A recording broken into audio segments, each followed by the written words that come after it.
la idea de utilizar el tema de los derechos humanos para armar una campaña contra Cuba, con la cual deslegitimar a la revolución cubana e intentar justificar el bloqueo económico, las agresiones contra Cuba, es una idea que no surgió en Estados Unidos hasta principios de la década del 80.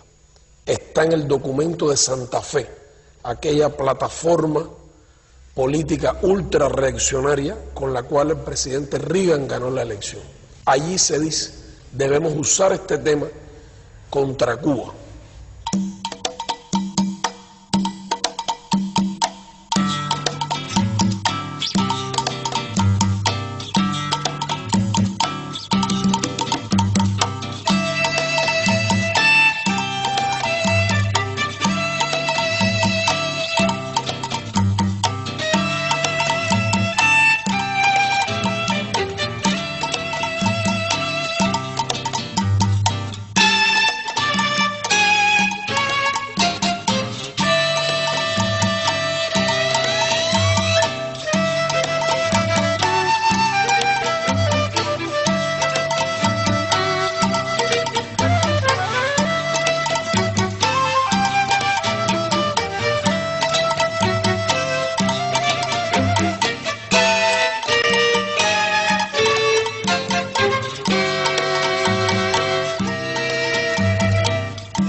El Consejo de Derechos Humanos, en su quinta sesión dedicada al proceso de construcción institucional del Consejo, decidió descontinuar el mandato de seguimiento de la realidad de Cuba, que encarnaba una figura que era la representante personal de la alta comisionada, que había sido impuesto mediante una resolución que Estados Unidos logró realizando brutales presiones, que se aprobara en el año 2005. Concluía de esta manera una batalla en el terreno político diplomático en la que Cuba luchó por defender la verdad y por enfrentar esta manipulación politizada, discriminatoria, selectiva del tema de los derechos humanos contra Cuba, que duró 20 años. No, yo no estoy de acuerdo que los Estados Unidos digan que aquí no hay derechos humanos, cuando aquí se respeta la opinión y los criterios de todos los cubanos. A ellos les gusta mucho decir que aquí nos agreden, que aquí nos maltratan, que nos acaba, ¿no? Usted sí. Y eso no es cierto. Los únicos violadores de derechos humanos son ellos. Empezaron con Cuba, ahora cogen a Venezuela, a Nicaragua, o sea que es un país que está dedicado a infringir lo que ellos no son capaces de hacer, reflejar en otros países. La actitud que toma Estados Unidos contra Cuba no es la mejor. Porque si Cuba fuera un país tan malo y tuviera en contra de derechos humanos, yo no andaría por la calle como ando libremente. Este es mi Cuba y siempre será mi Cuba.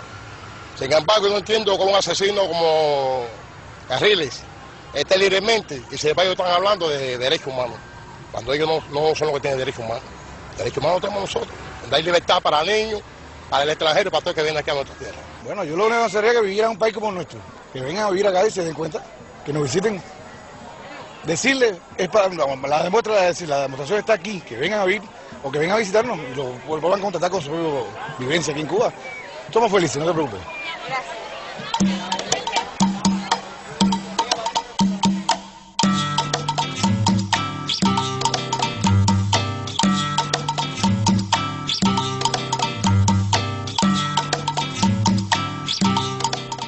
El concepto que tiene Cuba de los derechos humanos es el que está consagrado, digamos, en los instrumentos internacionales en esta materia.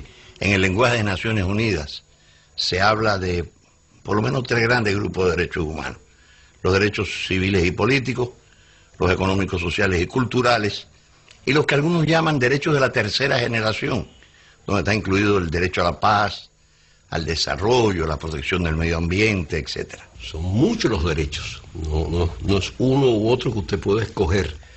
Hay derechos políticos, derechos civiles, derechos económicos, sociales, culturales. La doctrina de los países altamente desarrollados, encabezados por los Estados Unidos, es que los derechos civiles y políticos son exigibles, porque basta con que el Estado se inhiba de hacer determinadas cosas.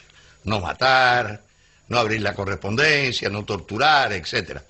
Pero los económicos, sociales y culturales dicen no son exigibles, porque requieren esfuerzos, allegar fondos, establecer medidas organizativas que no siempre se pueden conseguir. Nosotros creemos que esos derechos políticos existen, se protegen, se defienden, pero son inseparables de los derechos económicos, de los derechos sociales, de los derechos culturales. Y por lo tanto tenemos una concepción de la indivisibilidad de los derechos humanos. Yo he llegado a una conclusión, Carolina. Los derechos civiles y políticos se leen en el mundo desde una perspectiva patrimonial e individualista y egoísta. Nosotros plasmamos los derechos civiles y políticos desde una perspectiva de solidaridad humana, de humanismo y de fraternidad. Y entonces, al despojarlo de esas mezquindades del individualismo, pues algunos dicen, bueno, pero aquí no están todos los derechos, porque nosotros no defendemos un derecho individual contra las grandes necesidades sociales, sino todo lo contrario, la armonía de lo social y de lo individual. El principal derecho, que es el derecho a la vida que tienen los cubanos, no solo es una evidencia, sino que ha sido la voluntad de siempre de la revolución. Tanto que está la voluntad política. Nuestros errores incluso han sido en el empeño de querer que la gente viva y tenga sobre todo el derecho de vivir. Te pudiera decir que todos los derechos que nosotros hemos alcanzado, los hemos alcanzado gracias a la revolución. Derecho es tener derecho a ir a la escuela, tener derecho a una carrera universitaria, tener derecho a hacerme un profesional sin que mi padre tenga dinero para pagarme estudios. La primera garantía del ejercicio real de los derechos humanos en el país no está en el sistema judicial, está en el sistema económico, político y social del país, que garantiza, como conoces, desde los derechos fundamentales de primera generación hasta el resto de los derechos de la manera más amplia. Puede haber burocracia, puede haber funcionarios imbéciles, los hay, puede haber arbitrariedades, puede haber injusticias, las hay, como en todas partes. De todo hay en el reino del Señor, se dice bíblicamente. Pero hay una voluntad política de que esas cosas sean enmendadas. Y yo diría que más que andar con una bocina, ¿no?, vociferando y que se tienen y que se cumplen los derechos y acusando a los demás, lo que hay es que demostrar en la práctica cómo acontece la protección efectiva de los derechos humanos de las personas en uno y otro lugar.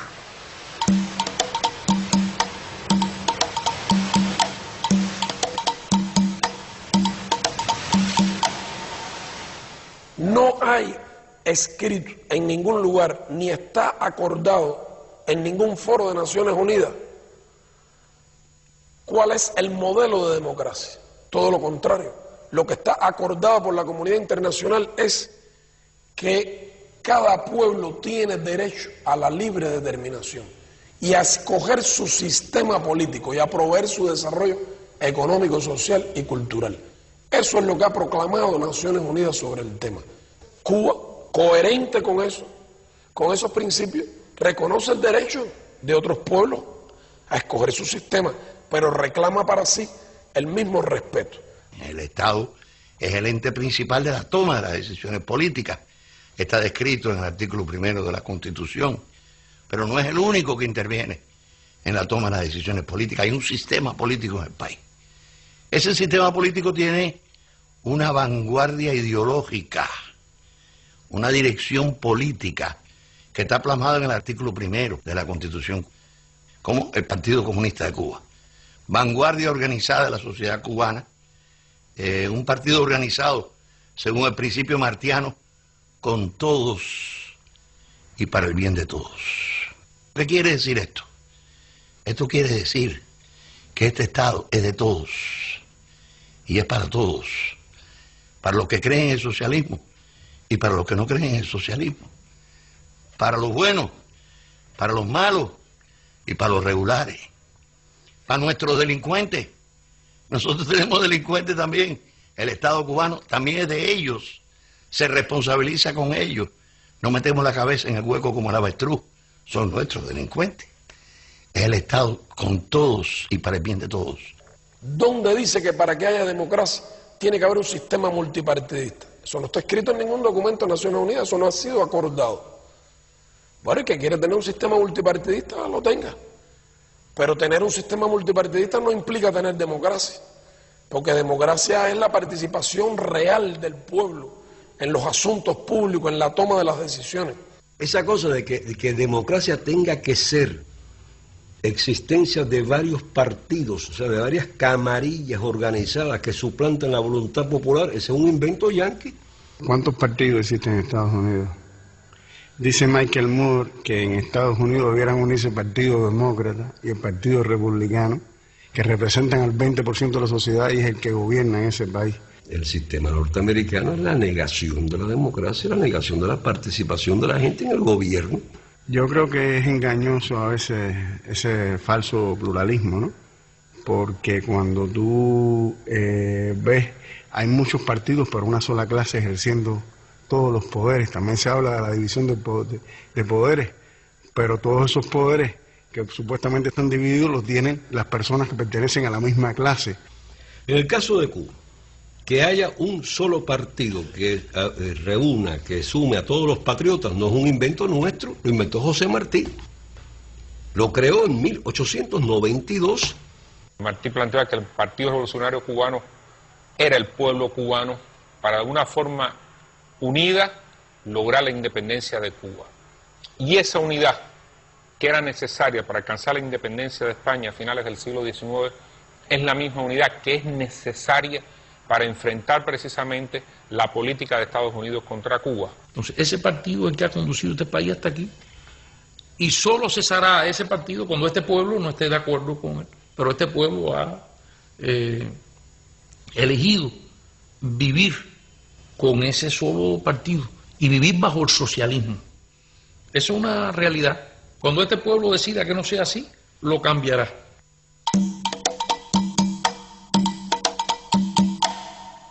Cada cual tiene derecho a tener su sistema, pero nosotros hay que respetar nuestro derecho a escoger nuestro sistema, que incluye un sistema electoral, que incluye elecciones periódicas, que incluye sufragio universal y directo, que incluye inscripción automática en el registro electoral, que incluye una población con casi 12 grados promedio de escolaridad, que sabe lo que quiere y lo que decide cuando va a las elecciones, que no puede ser manipulado. Los procesos electorales cubanos tienen una asistencia a las urnas superior siempre a un 95%, aunque en Cuba el voto no es obligatorio, muy diferente incluso a los porcientos que se logran en Estados Unidos y otros países. Estados Unidos incluso la media está entre un 50 y un 60%. Un aspecto incluso que ilustra la participación popular es que las elecciones quien custodia las urnas en Cuba son los niños, son los pioneros. Esto es como una demostración precisamente de la limpieza del proceso electoral, que incluso comparado con nuestra historia anterior de la revolución, una gran diferencia, porque era el ejército quien asumía la supuesta custodia de las urnas en Cuba, de los lugares electorales, que es lo que, entre otras razones, posibilitaba que el propio ejército participara en los numerosos fraudes, que fue lo que caracteriza los procesos electorales antes de la revolución. Y después un momento muy importante, el conteo de los votos es y tiene que ser público, delante de la gente que tiene derecho a participar y se le invita. Y hay que publicar ahí, igual que se publicaron antes los nombres de los electores, hay que publicar los resultados, todos los resultados. O sea, esas elecciones se hacen aquí desde el año 76 de manera estable, no falta. Participa la inmensa mayoría de la población. Eso del mundo no se conoce. Hay gente que dice, pero ¿cómo va a haber elecciones si hay un solo partido? Bueno, mire. Si fuera un partido electoral, que fuera el único partido que fuera a las elecciones, sería ridículo hablar de democracia. Es decir, soy yo contra yo mismo. Eso es una ridiculez. Pero el problema es que el Partido Comunista Cubano no va a las elecciones. El Partido Comunista Cubano no participa en el proceso electoral. O sea que el Partido Comunista de Cuba no propone candidatos y no realiza campañas electorales. ¿Cómo se postula la gente aquí? Bueno, pues se reúne el pueblo en una esquina, de una manera muy sencilla. A veces con una mesa rústica, una bandera, el himno, a veces no hay ni fonógrafo para tocarlo, y entonces la gente lo canta. Y entonces se lleva a que se haga la propuesta. Y se para un ciudadano y dice: yo propongo a Chicho Pérez, porque Chicho Pérez es un hombre honrado, es un hombre honesto, es un hombre trabajador, es técnico de laboratorio, es un gran padre, es un hombre muy diligente, muy organizado. Entonces se para otro por allá y dice: yo propongo a Chicha Pérez, que es todo eso, pero además es mujer, es enfermera y va. Y así se proponen unos cuantos. Y después, a mano levantada, a visera descubierta, se aprueba el delegado que va a postularse en las elecciones, que entonces se hacen después por voto directo y secreto. Yo antes jugaba pelota y me propusieron para delegado del Poder Popular, y bueno, primero tiene que tener una voluntad de hacer. Yo estuve de acuerdo en que fuera candidato a delegado popular, me eligieron candidato al Poder Popular. Y posteriormente fui elegido diputado a la Asamblea Nacional, todo eso con voto de la población, es decir, yo no hice ninguna política para que nadie me eligiera. En las asambleas provinciales y en la Asamblea Nacional, las candidaturas las presenta una comisión de candidatura, en la que están las organizaciones sociales y de masa del país. No es una cúpula, no es que alguien dijo este va de diputado, no. Sobre la base de una propuesta que le presentaron las organizaciones sociales, después de un proceso de consulta realmente amplio y profundo. Y elegimos entonces, dentro de los diputados, un Consejo de Estado que tiene todas las facultades presidenciales. O sea, las facultades que se le dan normalmente a un presidente, nosotros se las damos a 31 compañeros. Y otra vez, por voto directo y secreto de los integrantes de la Asamblea Nacional, se elige al presidente del Consejo de Estado. Fidel Castro es diputado. Primero, él es elegido como diputado por un distrito de Santiago de Cuba, donde ha sido candidato siempre. Entonces, a ese diputado se le encarga la formación del gobierno, exactamente igual que ocurrió con el diputado Tony Blair cuando asumió el premierato en Inglaterra. Creo que tampoco estoy muy seguro que muchos gobernantes, muchos representantes, muchos parlamentarios, si en sus países aplicaran un sistema electoral como el nuestro, resultaran electos, que se tuvieran que nominar ahí en una circunscripción y después fueran a que lo nominara una asamblea municipal, y que no dependiera de la cantidad de dinero que tuvieran como candidatos para llegar a un parlamento nacional. No estoy muy seguro que resultarían electos.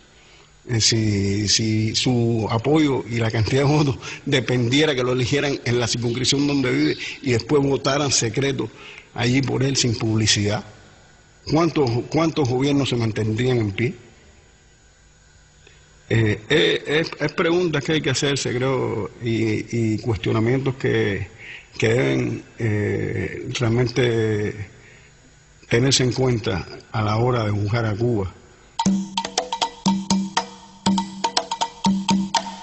Y yo, diputado, voy a rendir cuenta periódicamente al municipio donde me eligieron los electores. Y el delegado a la Asamblea Provincial tiene que rendir cuenta. Y el delegado municipal tiene que rendir cuenta 2 veces en el año.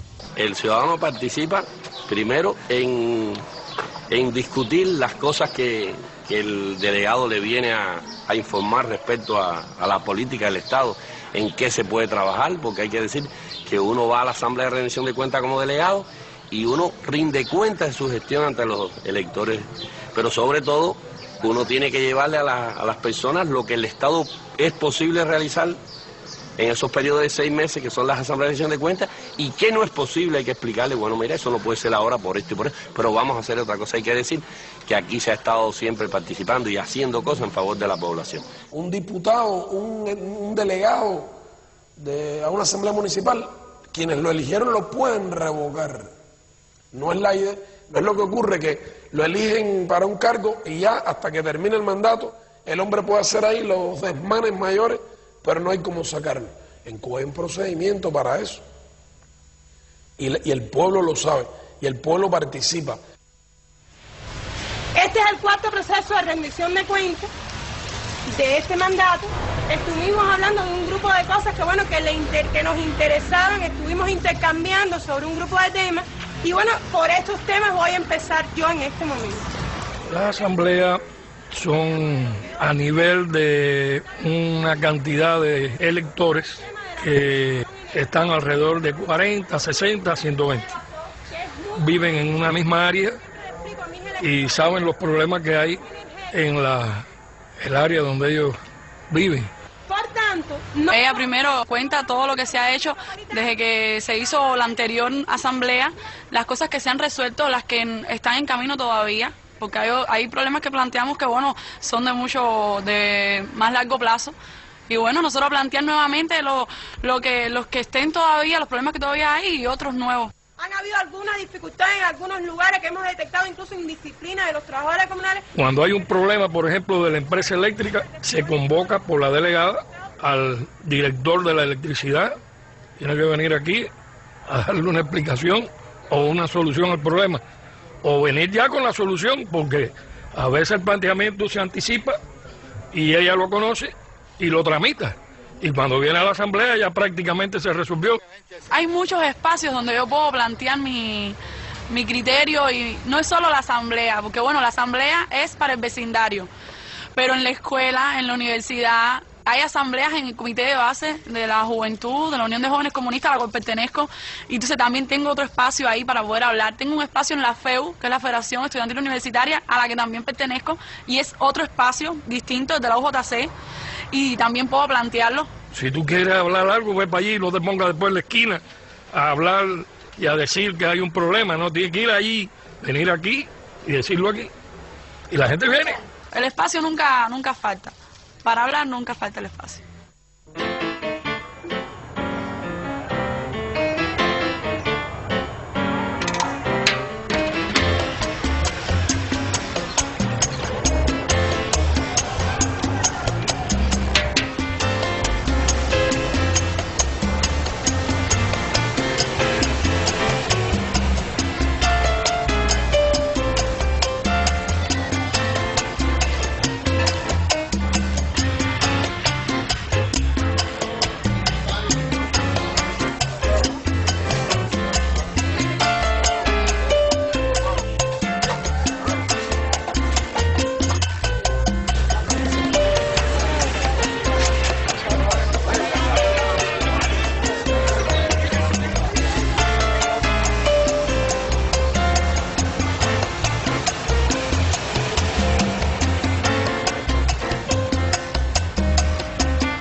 Se pretende dar la idea de que en Cuba no hay sociedad civil. Ahora, por ejemplo, hay una sociedad civil en Cuba que integra más de 2.000 organizaciones no gubernamentales y organizaciones sociales. Algunas tienen millones de miembros. Las hay de corte científico, religioso, de protección del medio ambiente, fraternales, de médicos, de profesionales, de arquitectos, más de 2.000. Los cubanos hemos construido una sociedad en que sistemáticamente las bases políticas de esa sociedad están participando, están cuestionando mediante organizaciones como los sindicatos, las organizaciones estudiantiles, sometiendo a crítica a los que ejercen el poder en cada uno de esos lugares. Es verdad que para hacer democracia verdadera, es decir, para hacer pluralismo político, que no es pluripartidismo, hay que tener la capacidad de oír a todos, de entender a todos, de discutir con todos. Y eso es algo que el Partido Cubano cuida y vigila, que pese a que no hay pluripartidismo, haya pluralismo político. Recientemente tuvimos un debate sobre los problemas de cultura-turismo. Si alguien piensa que ahí había una unanimidad total y que todos estamos de acuerdo, estamos siguiendo una línea partidaria, bueno, esa es una de las razones por las cuales normalmente el enemigo se equivoca muchas veces y tira para donde no es. Tiran para donde no es porque suponen que hay como una especie de bloque monolítico, un pensamiento único establecido que tiene que ver con una disciplina partidaria, y entonces, imagínate tú, entre artistas, ahí en mi comisión está Cacho, uno de los grandes pintores cubanos, lo más iconoclasta que se puede uno imaginar, lo menos parecido a una persona que sería capaz de seguir una disciplina partidaria. Silvio Rodríguez, miembro del Parlamento, igual, una persona de una tremenda capacidad intelectual, de una claridad de pensamiento y una persona amorosísima. Tampoco militante del partido. Bueno, imagínate cuando se reúnen todos estos artistas con compañeros que atienden el área cultural, digamos, del turismo. Los encontronazos son tremendos. Las personas, los artistas, los intelectuales dentro del conglomerado del país tienen sus derechos, crean, escriben, polemizan, discrepan. Yo creo que además es muy saludable que en una sociedad haya opiniones discrepantes. Yo no creo en la unanimidad. Yo creo que es saludable en cualquier colectivo humano que hayan diferentes puntos de vista y que con respeto y sobre una base constructiva puedan discutir para llegar a una alternativa mejor. Es decir, hay mucha gente con muchos pensamientos, incluso de variaciones dentro de nuestra sociedad, incluso dentro de nuestro socialismo. El primero es Fidel. Donde radica ese criterio de que hay una especie de bloque monolítico es en el hecho de que sí, no solo los parlamentarios, sino el país en general, una mayoría aplastante de la población siente que no va a volver al pasado y que no sería justo volver al pasado y no quiere volver al pasado, lo cual no quiere decir que tengan que estar de acuerdo con todo lo que está pasando ahora y que piense que el futuro, todo el mundo piensa que el futuro va por la misma canalita. Posiblemente hay tantas visiones del futuro de Cuba como personas pueda haber. Basta solamente dar una mirada a lo que se publica en Cuba, leerlo, para que te lleves una idea de lo crítica, lo diversa que es la mirada de nuestros intelectuales sobre nuestra realidad. No es una novela rosa lo que escriben los intelectuales cubanos sobre la Cuba de hoy. El cubano es, y la revolución ha enseñado también a la gente a ser crítica. La gente a veces dice, no, los cubanos que critican mucho a la sociedad. Claro, si la revolución ha enseñado eso, a criticar su sociedad, a tratar de verla con ojo crítico para que se perfeccione, para que se renueve, para que sea más parecida a lo que sueña la gente, a las aspiraciones del pueblo. Y eso es parte de lo que tú ves, no solo en esos espacios, sino en la calle, en cualquier lugar donde uno está. A la gente nuestra, lo primero que se hizo para darle verdadera libertad de expresión fue enseñarlo a leer y escribir. Aquí había prácticamente casi 1 millón de analfabetos al triunfo de la revolución y otra cifra importantísima de semianalfabetos. Fidel dice, no le decimos al pueblo cree, le decimos lee. O sea, la idea de que tú no puedes ejercer ningún acto democrático, ni votar, ni hacer política si no tienes cultura. Al crear el acceso a la educación universal, la revolución puso en manos de los escritores cubanos un público masivo. Y ellos saben y conocen que el día que el capitalismo se enseñoreara en Cuba, ese lector masivo y esa posibilidad de realmente un lector riguroso, crítico, desaparecería, como hemos visto que ha pasado en el este de Europa. Las ideas no se prohíben, las ideas se combaten con ideas y las ideas se enfrentan con ideas. Si nosotros fuéramos una sociedad basada en prohibiciones y maldiciones, no estuviéramos aquí. Libertad y prensa. Habría que pensar bien en qué es el concepto de libertad y de qué prensa estamos hablando. Creo que son términos que han sido muy manoseados, muy manipulados. a los cuales se les ha puesto contenidos que nada tienen que ver con la realidad. No puede haber libertad de prensa donde reina el capital, donde reina el mercado, donde cada vez hay una mayor concentración del poder económico y del poder político. 4 agencias aquí en América Latina, 4 agencias, son las que emiten 90 de cada 100 palabras que se emiten. Yo me maravillo a veces cuando veo algunas noticias de esa prensa tan libre que no le puede decir terrorista a un hombre como Posada Carril, le tiene que decirle anticastrista.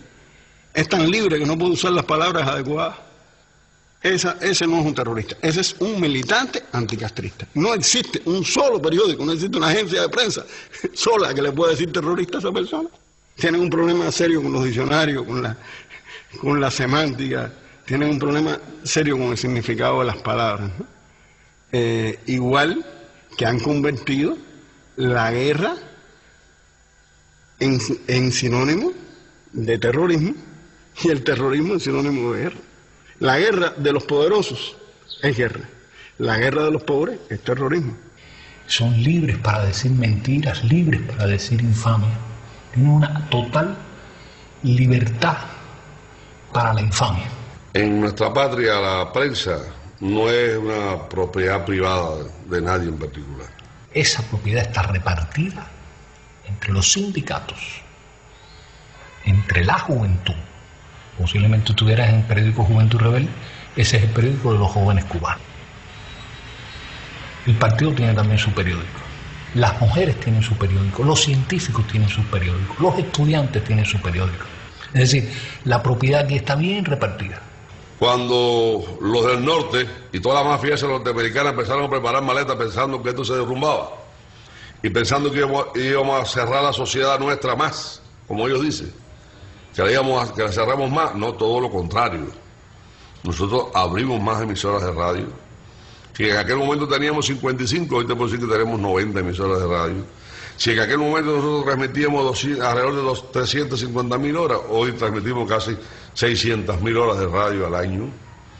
Si en aquel momento teníamos solo 2 canales de televisión y 6 canales territoriales, hoy tenemos 49 en total, 4 canales nacionales, 1 canal internacional, una emisora de radio internacional, y en toda la provincia, que tenemos 14 y un municipio especial, hay un canal de televisión. Y ahora estamos desarrollando los telecentros a nivel, o sea, los canales a nivel de municipios. ¿Para qué es eso? Para limitar la libertad de expresión, para limitar la libertad de prensa. No es para ampliar la libertad de expresión, es para llegarla a las grandes masas, para que tengan la posibilidad de expresarse en la radio y en la televisión.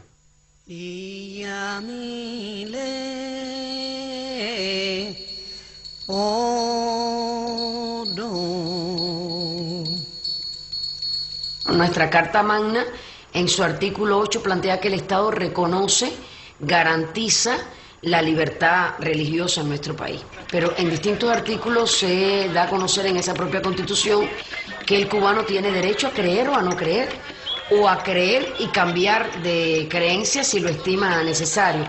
Y quizás lo único que se pide es que este culto, esta creencia se manifieste en el marco del cumplimiento de la ley. En el 91 fue enmendada la Constitución, se recuperó la concepción del Estado laico cubano y se garantizó al mínimo detalle la igualdad de todo nuestro pueblo. Por otra parte, el partido en su 4º Congreso enmendó sus estatutos y eliminó el requisito de no creencia religiosa para formar parte del partido. Las instituciones religiosas tienen muchas libertades. Todas las instituciones y denominaciones religiosas nombran a su personal, lo mandan a estudiar incluso fuera o a trabajar en servicios de contrato con instituciones homólogas en el exterior, se reúnen, organizan sus actividades. Incluso yo te diría que Cuba hoy es sede de muchísimas más actividades internacionales, nacionales, de relaciones bilaterales, solicitadas por las instituciones religiosas que nunca. Yo creo que si ustedes con estas mismas cámaras que nos están tomando van hoy a cualquier institución religiosa o fraternal, las van a ver abiertas, donde no hay un guardia, ni un militar, ni un sereno, son ellos mismos los que los cuidan. Normalmente ellos tienen su horario, lo ponen ellos, están abiertas de par en par las puertas para el que venga a visitar, por supuesto, incluidos personas desde el exterior.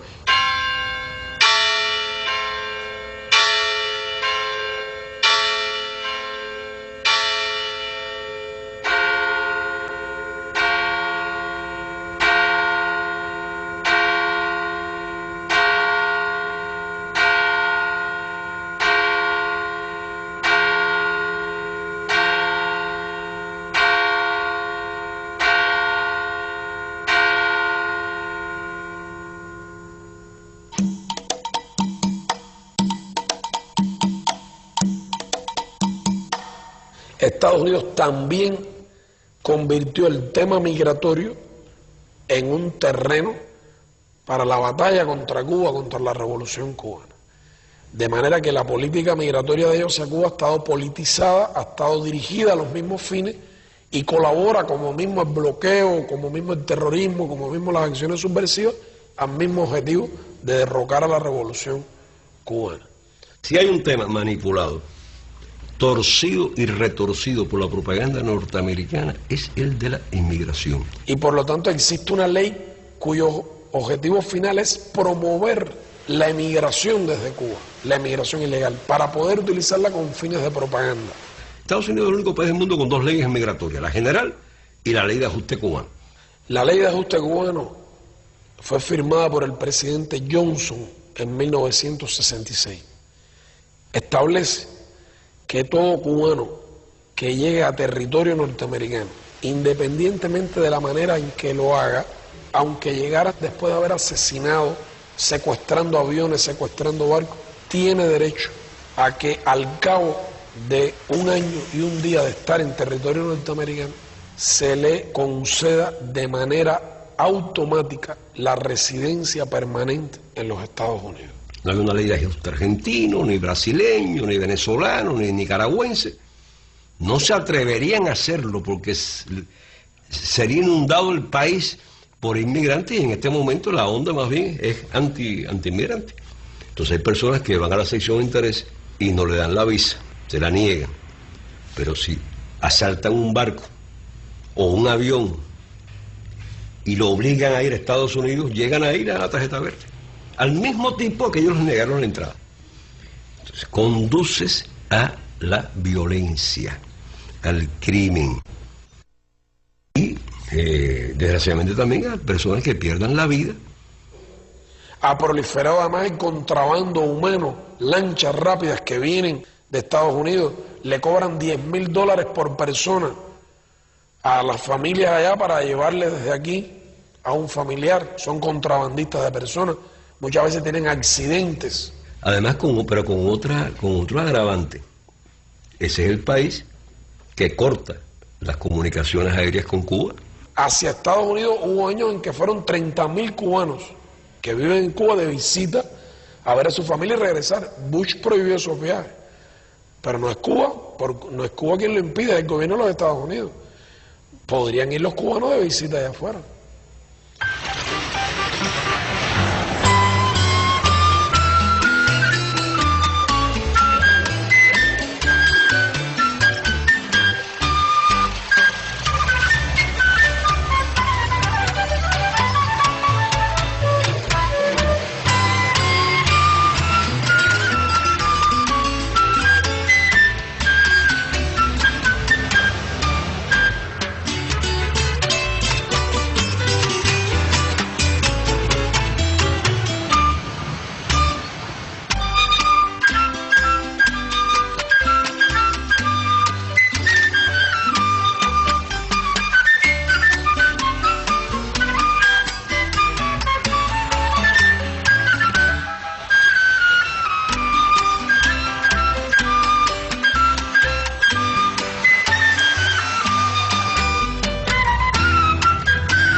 ha sido una obsesión del gobierno de los Estados Unidos a lo largo de décadas fabricar en Cuba una oposición, porque ellos han apostado a que la revolución se desgaste, pero es que no surge esa oposición.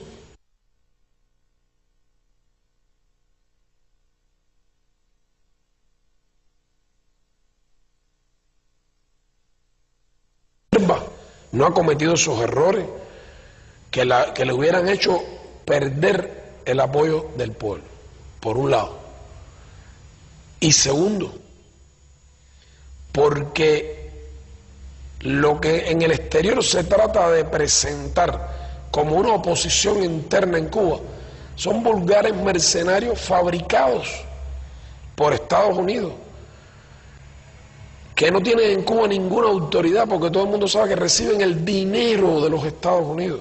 En cualquier país del mundo, lo primero que te va a pedir cualquier electorado, cualquier masa que quiera confiar en tu programa político, es que tú tengas confianza en las fuerzas nacionales, que tengas confianza en tu patria y que tengas confianza en su historia.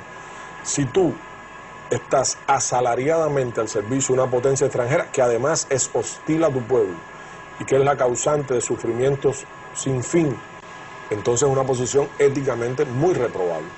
Uno de esos personas defiende el bloqueo norteamericano, que no sufre porque ella recibe dólares norteamericanos, ninguno trabaja. ¿Tú quieres ser periodista? No hagas una carrera, no te quemes las pestañas estudiando, etcétera. Ponte a conspirar contra Cuba y dices que eres periodista, ya, te da un título de periodista. Casi todos son periodistas, intelectuales, artistas, que no es verdad. Dentro del plan de desestabilización de Bush para Cuba hay $2 millones para el programa de bibliotecas independientes en Cuba. Por lo tanto, esto es público y notorio. Como no pudieron reclutar para la campaña bibliotecarios de carne y hueso, crearon bibliotecarios virtuales para venderle al mundo la estafa de que estamos en presencia de una especie de bibliotecarios disidentes o enemigos de la revolución cubana. Falso. ¿Qué es una biblioteca independiente? Su casa. Casa que en este país se respeta. Es decir, mientras usted no comete un delito dentro de su casa, haga lo que quiera. Y esa persona dice que eso es una biblioteca independiente, le ponen nombres tan peculiares a su biblioteca independiente como Laura Bush, la mujer de Bush, que es bibliotecaria. Pero lo interesante es ver la mentalidad cipaya de ponerle a su iniciativa, entre comillas, ponerle el nombre de Laura Bush, la esposa del emperador, una persona tan desprestigiada en este momento y un genocida que, si queremos hablar de biblioteca, es quien pasará a la historia como el Atila bárbaro que quemó la Biblioteca Nacional de Irak, con 1 millón de volúmenes, entre ellos los originales de Las Mil y Una Noches. Y estas personas le han confesado a bibliotecarios norteamericanos, a importantes funcionarios de organizaciones internacionales de bibliotecarios que han estado en Cuba y que visitan estos lugares libremente, como cualquier persona, le han confesado cuánto cobran mensualmente por esto. ¿Quién paga? El gobierno norteamericano. A través de sus enviados, a través de la Oficina de Intereses. ¿Quién envía los libros? De la misma manera. La sección de intereses norteamericana en La Habana es el Estado Mayor desde el cual se dirige a estos títeres, a la contrarrevolución interna, a estos grupos que ellos mismos han creado y financian. El gobierno de los Estados Unidos dedica cuantiosos recursos a la subversión contra Cuba. Este dinero no es solo el que se aprueba en el Congreso y aparece en el presupuesto, también están los recursos que utilizan los servicios especiales, la Agencia Central de Inteligencia, que no aparece claramente explicado en el presupuesto nacional. Ese dinero, como regla, se le entrega a organizaciones contrarrevolucionarias de origen cubano que están en Miami. Estos son los que mandan el dinero a Cuba, con gente que viaja o son entregados también utilizando las facilidades de embajadas aquí, personas que van y vienen. Son como unas mulas, lo que llaman mulas para llevar y traer droga, pero en vez de droga traen dinero y lo reparten aquí. Muchas veces no son cubanos, son ciudadanos también de otros países y abastecen de esta manera los grupos. Se usa la valija de la sección de intereses norteamericana, violando la Convención de Viena sobre relaciones diplomáticas y consulares, violando la ley, en vez de traer ahí en la valija diplomática materiales que tengan que ver con el trabajo diplomático, lo que traen es medios materiales para abastecer a toda esta gente. A cada rato hay un evento, hay alguna actividad en Europa. Les gusta mucho Praga, digamos, con el apoyo de algunos checos. Es una especie de turismo político asociado a la idea de debatir sobre Cuba, pagado con dinero norteamericano. Es una forma de, por supuesto, de hacer la campaña contra Cuba, que no solamente es la creación de esa oposición interna dentro de Cuba, sino también denigrar, calumniar a la revolución cubana en todo el mundo, etc. Marionetas, títeres digitados por el dinero y el poder norteamericano. ¿Tú crees que de esa manera van a tener en Cuba legitimidad, apoyo? ¿Tú crees que este pueblo, que ha luchado 150 años por su independencia, que ha estado dispuesto a resistir aquí, es un pueblo que para liderarlo hay que ir dándole el ejemplo en la punta de la vanguardia? ¿Tú crees que van a creer los cuentos de Camino, el discurso pro norteamericano?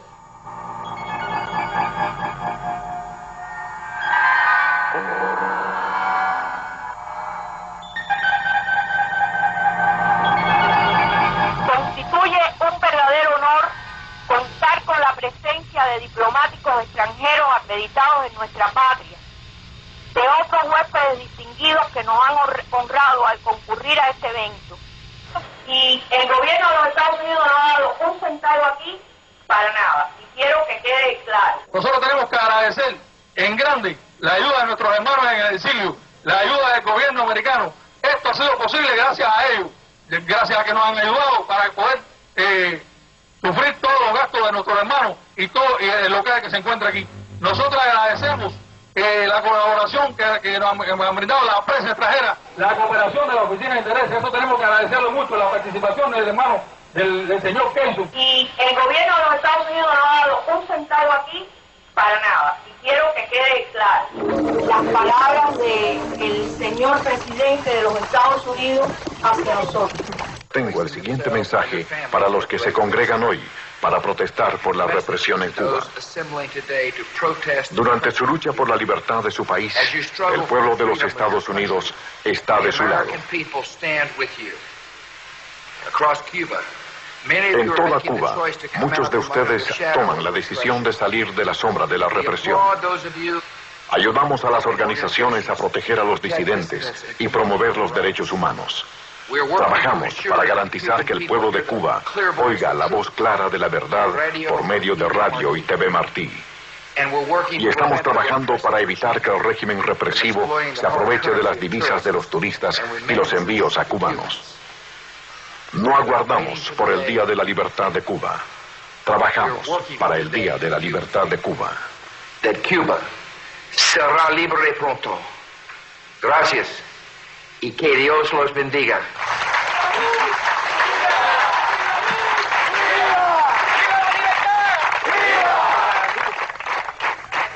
Yo manifesté en 2 ocasiones a Bush, porque yo no tengo otro presidente que no sea él.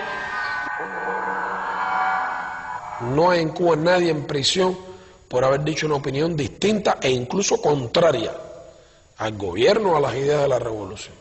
No lo hay, sino por cometer delitos, por recibir dinero de la potencia extranjera que agrede a su patria, por haber trabajado para ayudar a aplicar en Cuba la ley Helborton y el bloqueo, por haberle dado información útil que permite entonces perseguir empresas que tienen negocios con Cuba, por haber tratado de contribuir a legitimar la política norteamericana contra Cuba. Son mercenarios. Es que algunos países a mí me causan asombro, pero ¿cómo tú me dices a mí que le preocupa que en Cuba sea una figura delictiva y se sancione a alguien por estar a la paga de una potencia extranjera? ¿Eso es un delito en Estados Unidos? Eso en cualquier país del mundo es traición, alta traición, traición terrible, traición a la patria, pero traición a un país.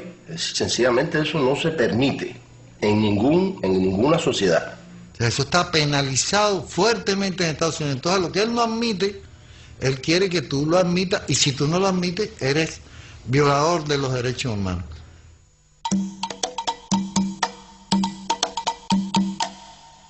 Presos políticos sí son los 5 jóvenes cubanos que están en cárceles norteamericanas en estos momentos.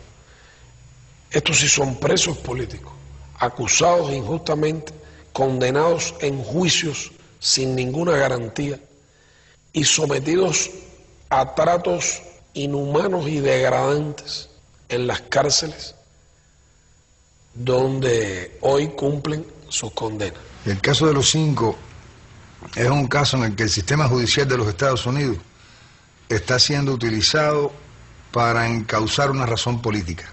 Ellos no han trabajado como los otros para una potencia extranjera. Ellos, de hecho, no cometieron los delitos para los cuales se les acusa. Y el hecho es que ellos nunca tocaron a nadie, ni tocaron un bien, ni lastimaron a una persona, o sea, simplemente se dedicaban a informar. Sacrificaron sus vidas y las de sus familias para tratar de contribuir a que nuestro pueblo pudiera tener la información que permitiera evitar, prevenir y protegernos de los actos de terrorismo que de manera continua y creciente durante más de 4 décadas se lanzaron desde Estados Unidos, muchas veces con la tolerancia, el financiamiento y la organización del gobierno de los Estados Unidos, y otras veces con su apoyo directo. Los 5 tuvieron en sus manos la libertad, lo que la renunciaron. Porque para salir en libertad lo que tenían que hacer era hacer un acuerdo con el gobierno de los Estados Unidos. Y lo que tenían que decir era que ellos estaban en los Estados Unidos conspirando contra los Estados Unidos. Y eso no es verdad. Lo que pasa es que si ellos claudicaban y firmaban el acuerdo, se convertían en lanzas en vez de en escudo. Ellos se fueron para allá de escudo, no de lanza. Y entonces la culpabilidad de ellos, ese reconocimiento falso, iba a implicar un disparo contra Cuba. Porque entonces Cuba era un país interesado en conspirar contra los Estados Unidos. Cuba es una amenaza para los Estados Unidos. Después de eso ya todo el mundo sabe lo que viene. Se les condena y se les mantiene en prisión para castigar nuestra resistencia. Es la prueba de la impotencia del imperio, que no ha podido ponernos de rodillas y se ceba en el sufrimiento de ellos, sometiéndolos a esta cruel e injusta prisión. En las 5 familias se han violado ocasionalmente, en cada una de ellas, los derechos de todos como familia, y por eso también siempre estamos denunciando en toda tribuna posible, en toda organización, dentro y fuera de nuestro país, organizaciones internacionales, para que den a conocer que no solamente se encuentran 5 personas que han luchado contra el terrorismo en la cárcel, condenados 3 de ellos a pasar la vida en prisión, sino que también se ha utilizado a la familia desde el primer día. Estaban condenados de antemano, porque les hicieron el juicio en Miami, el único lugar del mundo donde no tenían una mínima garantía, porque su juicio fue un show mediático, un circo, para complacer a esos grupos de extrema derecha que habían llevado a la presidencia a George Bush cuando orquestaron aquel fraude en Miami que hizo posible que fuera elegido por la diferencia de un voto como presidente de los Estados Unidos por la Corte Suprema, por unos jueces que su padre era quien había nombrado. Esa es la realidad.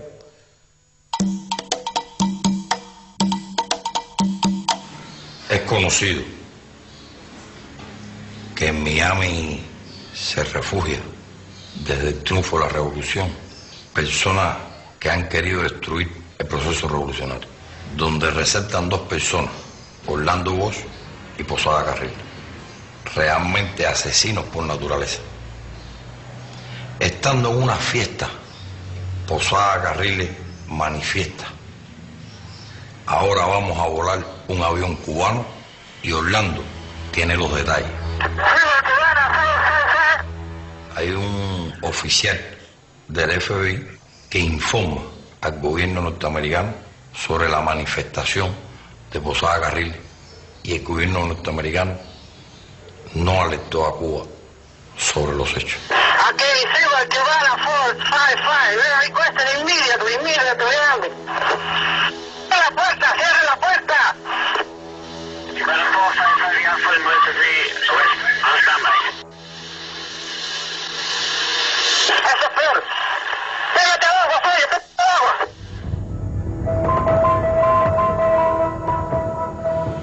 Mataron a mi padre, pero quedaron 3 hijos.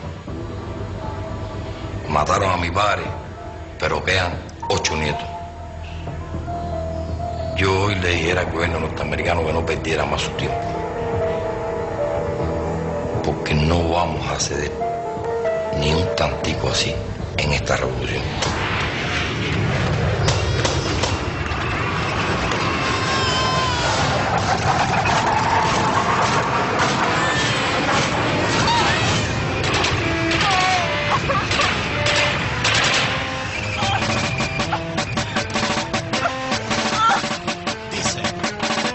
Hace tiempo que estoy viendo que este mundo está patas para arriba.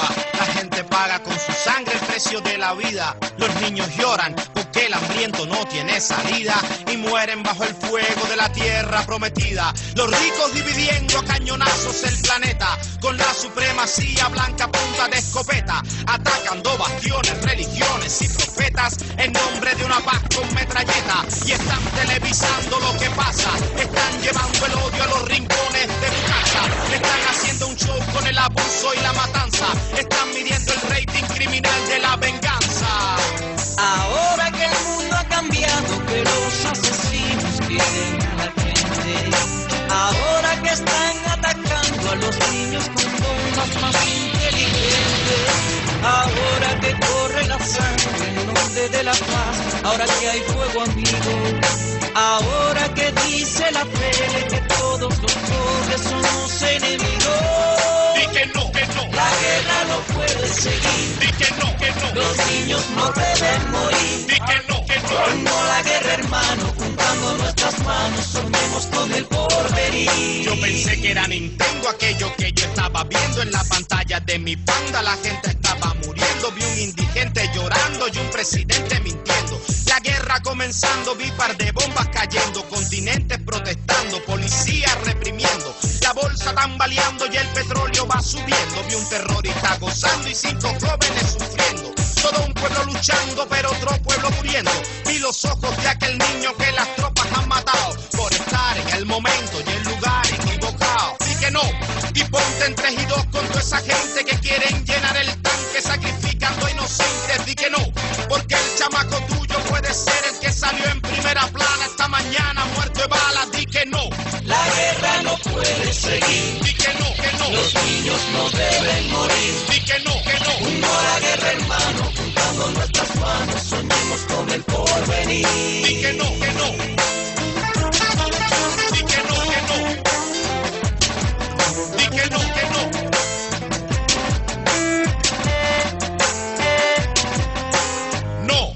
No.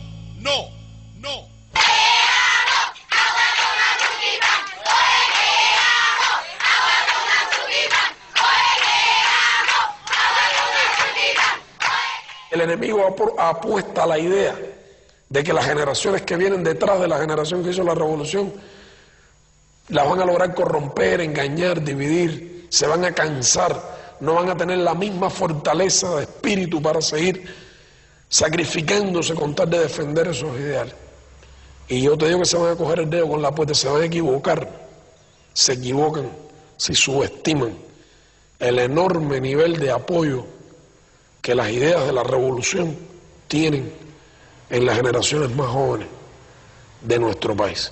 ¿Qué están haciendo los jóvenes en Cuba? Están construyendo una sociedad nueva. Y estamos convocados a hacerlo por la dirección histórica de la revolución, que ha confiado en los jóvenes las transformaciones sociales más importantes que se están produciendo en el país. Les ha dicho a los jóvenes, estos son problemas, no nos los ha ocultado, no nos ha entregado, no nos ha dicho que nosotros recibimos una obra perfecta. Nos llama la atención todos los días sobre la necesidad de perfeccionar esa obra. Y nos ha dicho en estos términos, hay que construir una sociedad nueva, más justa y más humana. La juventud cubana sí tiene muchas expectativas y tiene mucho deseo de trabajar. Inclusive en Cuba se han hecho encuestas para saber los intereses cognitivos de los jóvenes. Mire cosas interesantes, uno de los principales intereses cognitivos de la juventud cubana, en primer lugar, es la informática. Los propios Joven Club, que es un programa bastante joven, ya tenemos más de 1 millón de graduados en los Joven Club, de personas de diferentes edades. Los Joven Club de Computación y Electrónica son una organización que se creó con el objetivo de crear en nuestra población, y especialmente en los niños y los jóvenes, una cultura informática. En aquel momento era una sola institución y hoy tenemos ya 600 instalaciones que están presentes en todos los municipios del país, como mínimo con 2 instalaciones. Y también trabajamos todo relacionado con los diferentes programas de la revolución. Dígase, por ejemplo, los estudiantes de los politécnicos de informática hacen prácticas en nuestras instalaciones, los trabajadores sociales, también los diferentes trabajos que hacen lo procesan en nuestras instalaciones, y así diferentes actividades relacionadas con el desarrollo social del país. Así han surgido programas como programas de maestros emergentes, programas dedicados al desarrollo de instructores de arte, que son aquellos jóvenes que tratan de prepararse para poder después dar a conocer a otros jóvenes cómo apreciar la obra de arte. Una figura, un profesional, un técnico, que reciba la misma formación académica que recibe el artista, pero que su función social no sea solamente o no sea mayormente la de ejercer la práctica del arte como intérprete, sino la de enseñar a la población a apreciar el arte. Eso es el motivo.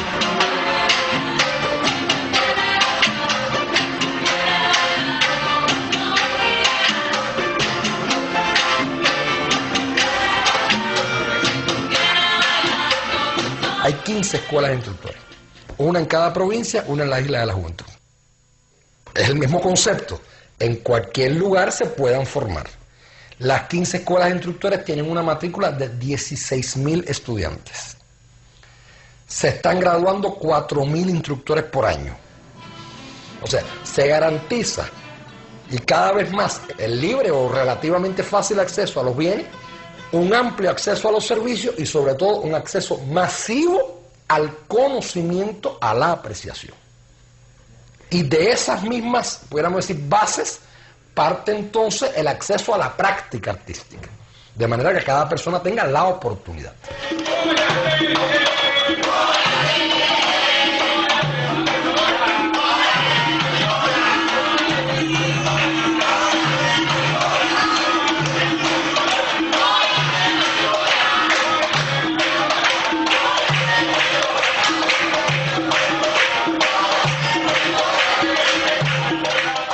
El programa de los trabajadores sociales surgió hace 6 años, es bastante joven y surge del análisis de los problemas sociales.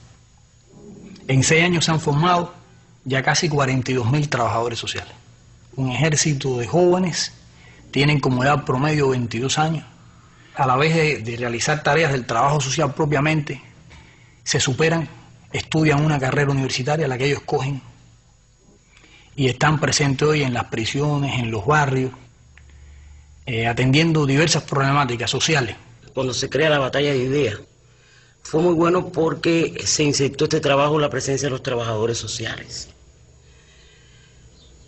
Fue importante porque nos permitió conocer el medio en que se desarrollaron cada una de las internas y que la conllevaron a cometer el delito. En el centro tratamos no darle la importancia al delito, sino a los problemas de valores que tienen las internas. A partir de las caracterizaciones que hacemos, con la presencia de los equipos multidisciplinarios, los propios trabajadores, los organismos que intervienen, hacemos en cada una de ellas planes de tratamiento diferenciado para poder desarrollar actividades que la conllevan al buen desarrollo de su conducta. Día tras día se buscan soluciones para cada día humanizar más el tratamiento de nuestras prisiones, para mejorar la vida dentro del establecimiento, para que no se vean estos centros como centros oscuros, como recibimos en 1959, donde prevalecía la tortura, maltrato. Y aquí está la verdad, se le puede hacer la pregunta a cualquier interna. Aquí maltratos no hay. Tenemos una convivencia normal, independientemente del delito que hayamos cometido, todos estamos conscientes, cuando se comete un delito, tenemos que pagarnos a la sociedad. Debo decirle sinceramente que cuando tuve este percance en mi vida me asusté muchísimo porque tenía unas ideas, la que tiene todo el mundo que no ha pasado por esto, y cuando llegué aquí realmente me ha asombrado muchísimo porque me siento tranquila, me siento segura, no recibo maltrato ni de los oficiales que nos atienden, ni de mis compañeras, que son mucho más parecidas a todas las personas que veía en la calle que lo que yo me figuraba. Vaya, no puedo decir que me siento como son las comodidades de mi casa, pero bueno, son bastante aceptables porque yo estoy recluida y lo necesario para convivir aquí adentro lo tengo. Aquí es donde ellas pernoctan. Además, en cada uno de los destacamentos está la presencia de un televisor que no tiene horario, es hasta que termine la programación que se da por este medio, ¿no? O sea que no hay un rigor para eso, un horario para eso. En el destacamento también está en la oficina del jefe el teléfono, que aunque tiene su programación, bueno, tienen acceso directamente a él. Aparte de los beneficios que agrupan nuestra base reglamentaria, nosotros tenemos que los primeros beneficios que recibe el recluso es el tránsito por el régimen en los establecimientos penitenciarios. Él tiene beneficio estando en la prisión a la libertad condicional, tiene beneficio al cambio de medida por el decreto 3013, tiene beneficio a una libertad extrapenal en caso de que sea un enfermo, como otros beneficios que ya se cumplimentan dentro del establecimiento penitenciario. Ellos tienen el derecho a la visita, en dependencia del régimen en el que se encuentre. Allí tienen derecho a trabajar, se les da la posibilidad de que estudien, de que se superen a sí mismos. El salario que devengan como parte del trabajo que hacen en las prisiones, pues es parte de lo que ellos mismos le entregan a su familia. Abogamos porque la mayoría de los reclusos trabajen. Por ejemplo, aquí hay internas que son del régimen de mínima severidad, ellas son las que preparan toda la producción que se va a hacer en el otro taller. Llevan mucho tiempo trabajando acá en la fábrica, que desde aquí se confeccionan las necesidades que tengan todas las prisiones. Trabajamos con las civiles y trabajamos también con las reclusas, pero la comunicación es muy, o sea, nos llevamos muy bien. Otro de los beneficios importantes que se le da es la salud y la atención. Se le da la atención estomatológica.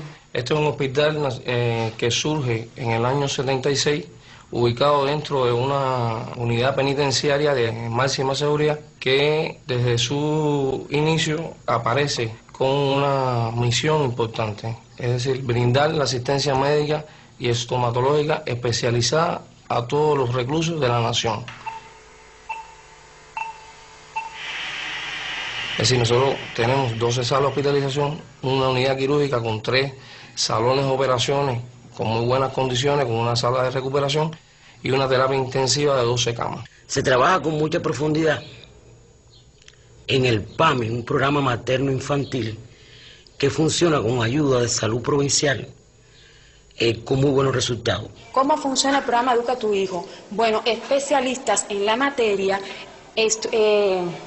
preparan a monitoras, como en este caso, personas que están recluidas aquí, pero que tienen cierta preparación en cultura física y que estamos dispuestas en todos los sentidos a ayudar como madres al fin también a las embarazadas, a los niños, y entonces nos preparan en una serie de actividades para que después nosotras se las demos a esas madres y puedan entonces así ejercer influencia sobre el desarrollo de su hijo.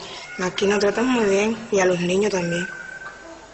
Nos enseñan cómo preparar a un niño en los primeros meses de su vida, ¿no? En el tiempo que vamos a estar aquí, de 0 a 1 año, y nos tratan bastante bien. Nosotros nos hacen todo, que nos lavan todo, nos traen la comida a los bebitos, la leche, los bebitos que toman leche. Nosotros no simplemente tenemos que cuidarlos y atender a los bebés, que en casa hay que hacerlo todo.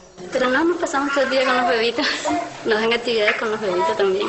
Bueno, al gordito le hacen ejercicio, lo mueven, le ponen objetos para ver si él lo sigue con la vista. Y así, ejercicio o sus cosas, ¿no? Cada 15 días tienen su consulta con la doctora.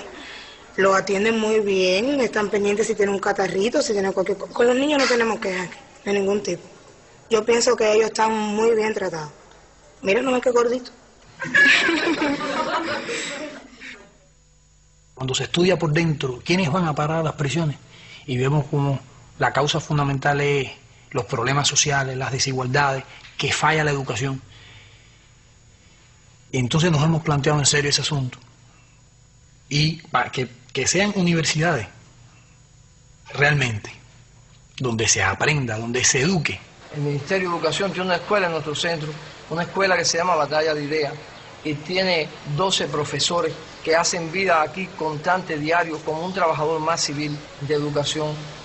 En el empeño de convertir este establecimiento en una verdadera escuela, nosotros, los trabajadores de educación, luego prestamos un servicio especializado en el sentido de que la aspiración de que se transforme el estudiante aquí en todas sus potencialidades se haga realidad. Hemos tenido en nuestro centro mujeres analfabetas que han logrado elevar su nivel en nuestro centro, y esto nos ha servido de mucho porque nos unimos. No vemos el centro separado de la sociedad, sino que tiene que ir avanzando igual que la sociedad. Lo otro que bueno que estamos haciendo hoy como parte de la universidad es la formación de enfermeros reclusos emergentes. Es decir, le damos la posibilidad a los reclusos que en el tiempo que van a estar recluidos, darle la posibilidad de que estén 2 años con nosotros haciendo la especialidad. Una primera especialidad que se hace en 1 año, en el término de 1 año salen como enfermeros básicos, y en un segundo año terminan como enfermeros técnicos. Es decir, se le da esa posibilidad y son reclusos que después al final tienen la posibilidad de incorporarse al sistema de salud pública cubano. Mis experiencias dentro de este curso de enfermería son grandes, son positivas, ya que he tenido la oportunidad, en primer lugar, de aprovechar mi tiempo dentro del estado en que me encuentro recluido. Nuestro país, en vez de separarnos, de alejarnos de la sociedad, nos prepara, nos educa para reinsertarnos en la sociedad ya educados. Se rescata al hombre, aquel que a lo mejor un día no tenía un título, hoy tiene la posibilidad de tenerlo, pero no solamente de tener un título y ponerlo en la pared de la casa, sino de ejercer una profesión, de terminar este curso, de lograr mi libertad de la mejor manera, pero también ir a trabajar a un hospital.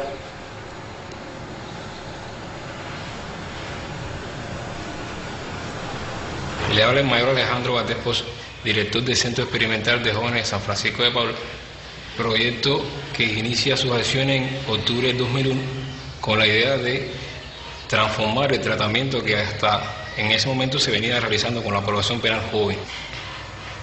Se hacen grupos más pequeños de trabajo individualizado, se potencia el trabajo educativo, se rompen los esquemas tradicionales de reja, candado y el tradicional uniforme.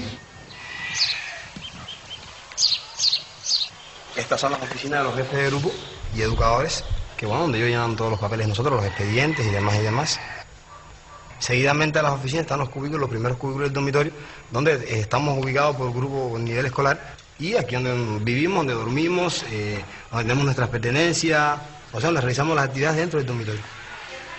En la calle yo pensaba de otra manera, desde que aquí ya no pienso de esa manera que pensaba en la calle. Eran las fiestas, las cosas, las muchachitas, divirtuado de muchas cosas que aquí me han enseñado. Realmente ser disciplinado, honesto, honestidad, la cultura que he adquirido en el centro de San Francisco de Paula. Aquí se imparten 3 de los 4 niveles de enseñanza: primaria, secundaria y facultad, porque el otro es en la sede universitaria afuera, que ellos van y vienen solos. Tenemos la posibilidad de salir del centro, nos vestimos de civil, cambiamos la ropa y vamos solos, llegamos hasta la calzada, vamos a la parada, cogemos el transporte y vamos hasta el Cotorro. Cotorro vamos y entramos a la universidad, esperamos el horario de clase, los profesores ya entran para adentro y entramos ya y empezamos las clases. Cuando concluyen las clases de la universidad, que sería siendo 8 de la noche, regresamos a nuestro centro de boda. Esperamos la boda, a veces nos tomamos un refresco en la esquina, nos montamos y venimos para acá. En este centro la idea es que toda la semana tengan un acercamiento con la familia. Y nos preocupamos y nos ocupamos de aquellas familias que no venga a visitar, el por qué no vino a visitar. Hasta para una actividad se citan a los padres, las madres, algunas madres cogemos y nos llamamos, oye, vamos a comunicarnos, que hay trabajo voluntario, vamos a comunicarnos para la fiesta del 31 de diciembre, para todo, lo mismo para todos se cuentan con los padres.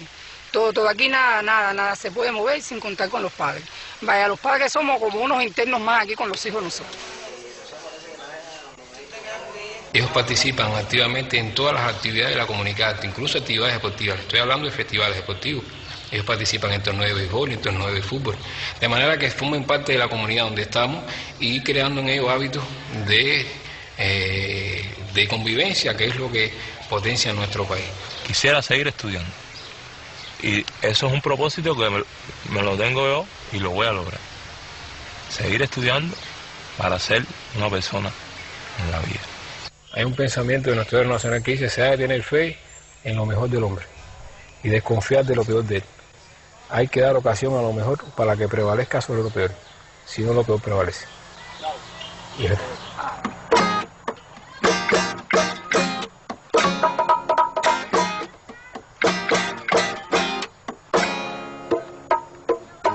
dijo que es una utopía volver a empezar. Que los sueños no se hacen realidad. Hay quien habla de cambios, pero no de verdad. Y yo sé de un lugar para cambiar, para soñar. Esto es San Francisco, una nueva escuela, echando para adelante con la batalla de ideas. Fidel es nuestro guía, echando esta trinchera. Llevo mi uniforme en el azul de mi bandera. Nadie podrá detener esta escuela de hombres nuevos, creada por Fidel. Nadie podrá detener esta escuela de hombres nuevos, creada por Fidel.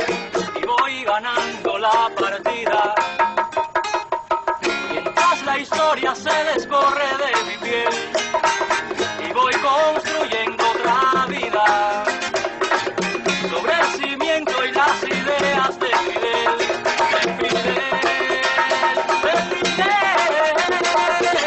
que me dio la oportunidad de ver en mí lo que es verdad, que hizo el sueño realidad. Porque esta escuela es mucho más, por eso nadie la podrá detener. Por eso todos cantarán otra vez.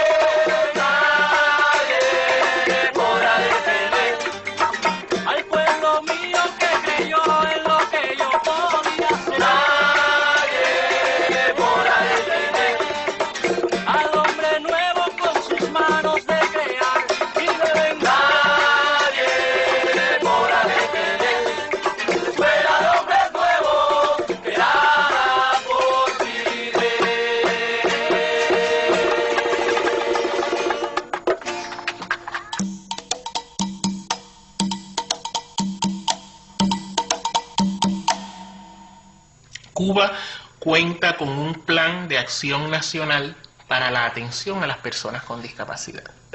En el año 87, con 18 años, me buscaron en mi propia casa a través del Ministerio de Trabajo y Seguridad Social y las asociaciones, y me dieron un empleo en un taller de discapacitados. Llevé 20 años de servicio en la empresa. Actualmente estoy en el grupo de dirección de actividades en la Casa de Cultura. Entonces, trabajo con los grupos de aficionados, trabajo con la música. Estoy estudiando en la CUJAE, un curso de teatro. Me ha posibilitado todo el estudio, toda mi incorporación plena, mi salario, el trato como uno más de la sociedad, que eso es para mí es sagrado. Yo soy discapacitada, tengo la retinosis pigmentaria y un glaucoma muy severo, por lo cual me vi obligada a dejar de trabajar, y el Estado cubano me asignó una pensión de la cual satisface mis necesidades básicas como tal. Me llamo José Manuel Pérez López, director de la escuela especial que atiende a niños ciegos y de baja visión, Abel Santa María Cuadrado. En la escuela trabajan un total de 62 especialistas, donde se les ofrece todo este tipo de servicios, o sea, atención psicológica, logopédica, la asistencia de un médico pediatra, de un médico en oftalmología.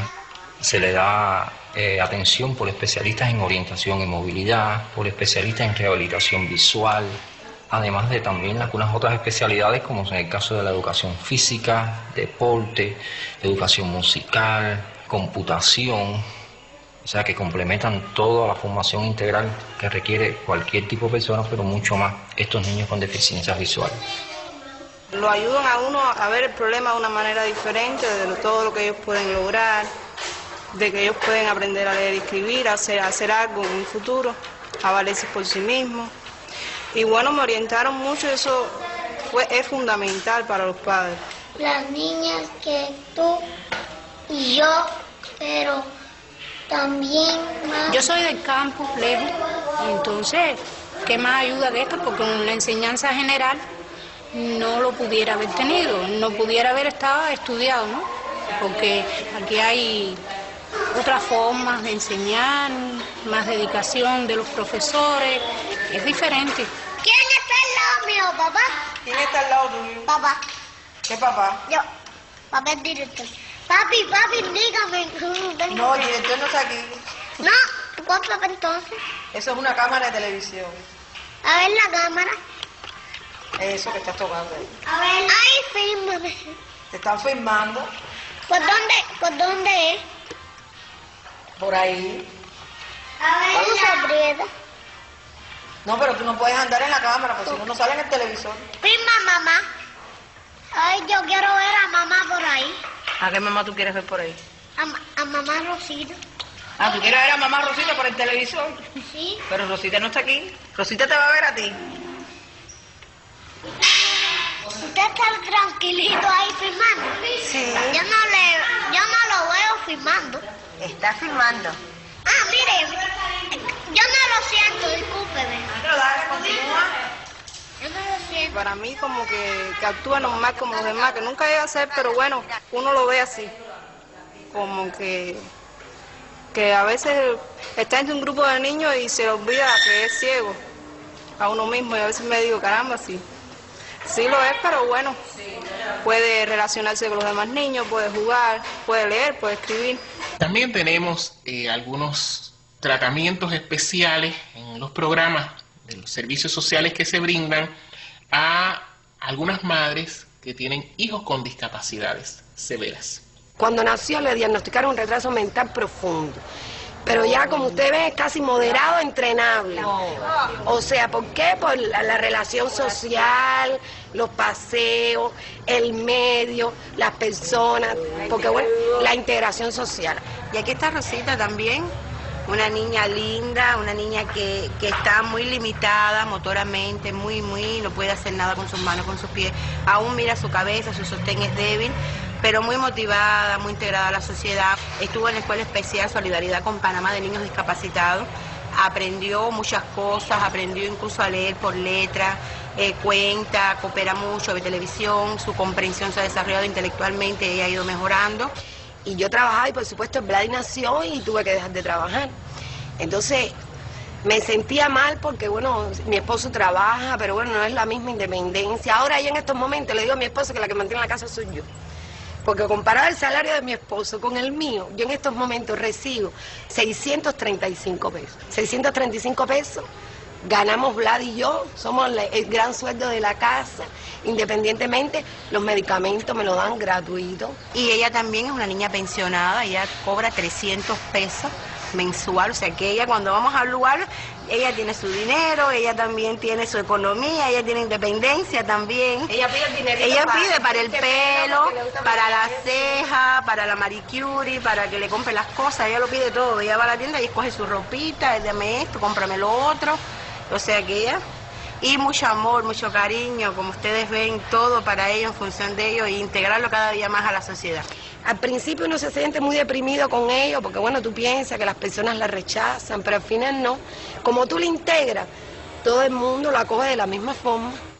Realmente, si en cada lugar de este mundo fuera una asistencia social como la que nosotros tenemos, el mundo avanzaría mucho más, se respetaría mucho más a lo que es el ser humano, se respetaría la capacidad de cada cual, no solamente en un trabajo ordinario, sino también al discapacitado que no puede valerse. Realmente aquí sí existen los derechos humanos. La idea de que un pueblo puede ser mantenido por la fuerza, oprimido, choca con la historia. En América Latina los pueblos se sacudieron y derrotaron las brutales dictaduras que Estados Unidos entronizó en los países. Porque el pueblo cubano iba a ser menos. Si creyera que esto es una dictadura, si creyera que esto es un gobierno que no represivo, el problema es qué ha pasado en Cuba. El problema es que en Cuba hay una revolución, Carolina, una revolución, una de las más hondas, profundas, radicales y al mismo tiempo más humanas que ha habido en la historia. Es lo que ha pasado realmente, que se ha encontrado con un pueblo francamente heroico, de acero, indomable, porque le han impuesto el genocidio, han tratado de liquidarlo, hacerlo sufrir, matarlo de hambre, etcétera, etcétera. Y, bueno, algún que otro podrá flaquear, podrá encontrar alguno que se venda, etcétera, que se alquile, pero somos 11 millones de cubanos. Y aquí no hay 11 millones de mercenarios, ni nada que se parezca a eso. Y la vida dirá, ¿no? Si yo estoy equivocado y ellos logran crear las condiciones para derrocar a la revolución e implantar aquí otra vez a sangre y fuego un estado neocolonial como el que tuvieron, bueno, nosotros no estaremos para verlo, porque habremos caído en una trinchera defendiendo la revolución.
Hecho realidad un sueño.